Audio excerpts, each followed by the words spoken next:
மரியாதைக்குரிய தலைவர் தம்பி விஜய் அவர்களை சந்தித்து பொன்னாடை அணிவித்து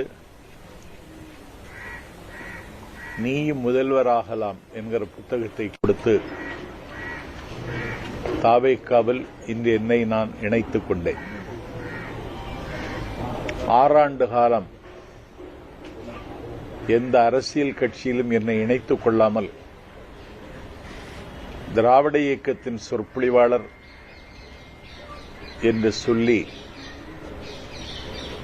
பெரியார் அண்ணா லட்சியங்களை பேசி வந்த நான் இன்றைக்கு தாவேக்காவில் இணைத்துக் கொண்டு நாடு முழுக்க தாவேக்காவினுடைய ஒரு பிரச்சாரகனாக பவனி வர தம்பி விஜய் என்னை அனுமதித்திருக்கிறார்.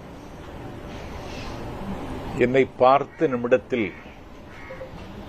நான் உங்கள் ஃபேன் என்று சொல்லி அவர் சொன்ன நிமிடத்தில் நான் மெய்சிலிர்த்து போனேன். இப்படி ஒரு அங்கீகாரத்தை தம்பி தருவார் என்று நான் எதிர்பார்க்கவில்லை.